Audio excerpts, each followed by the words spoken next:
warahmatullahi wabarakatuh. Apa kabar anak ibu semuanya? Ibu harapkan kalian semuanya dalam keadaan sehat walafiat. Kondisi kita saat ini belum kondusif. Tetaplah di rumah, hindari keramaian. Jika ingin keluar rumah, jangan lupa menggunakan masker, membawa hand sanitizer, dan mencuci tangan. Materi kita pada kali ini adalah teks cerita imajinasi. Silahkan disimak videonya sampai habis ya. Teks cerita imajinasi. Tahukah kalian dengan cerita ini? Yang pertama adalah cerita tentang Harry Potter dan yang kedua adalah cerita tentang Frozen.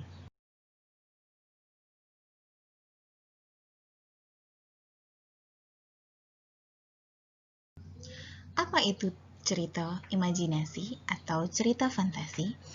Teks cerita imajinasi adalah cerita fiksi yang bersifat khayal dan tidak terjadi dalam dunia nyata.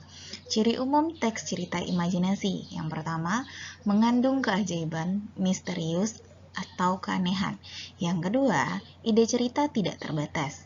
Yang ketiga, latar cerita melintasi ruang dan waktu. Yang keempat, memiliki keunikan tokoh cerita. Yang kelima, bersifat fiktif. Dan yang terakhir, menggunakan bahasa yang variatif, ekspresif, dan non-formal. Unsur cerita terbagi atas unsur intrinsik dan unsur ekstrinsik. Unsur intrinsik adalah unsur yang terdapat dalam cerita, sedangkan unsur ekstrinsik unsur yang terdapat di luar cerita. Unsur intrinsik teks cerita imajinasi. Yang pertama adalah tema. Tema adalah inti atau ide dari sebuah cerita. Yang kedua, latar atau setting.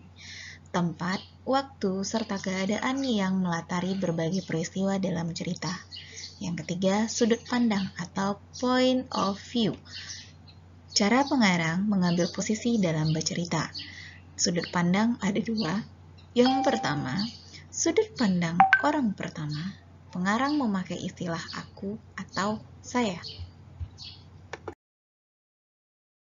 Sudut pandang yang kedua yaitu sudut pandang orang ketiga. Pengarang memakai istilah dia atau memakai nama orang. Alur atau plot. Jalinan peristiwa dalam sebuah cerita yang memiliki hubungan sebab akibat. Alur ada tiga, yaitu tahap perkenalan atau bagian awal cerita. Yang kedua, tahap pertikaian atau konflik. Yang ketiga, tahap penyelesaian atau akhir cerita. Yang terakhir adalah tokoh penokohan atau karakter, yaitu pelukisan seorang tokoh dengan jelas, baik itu pelukisan fisik maupun sifat-sifatnya.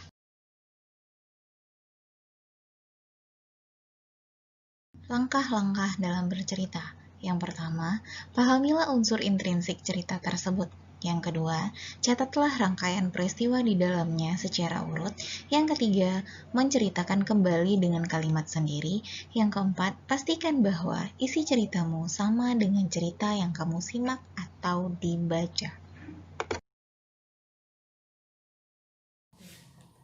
Setelah kalian melihat video pembelajaran kita kali ini, Ibu harapkan kalian bisa memahaminya. Demikian video pembelajaran kita kali ini. Sampai jumpa pada video pembelajaran selanjutnya. Assalamualaikum warahmatullahi wabarakatuh.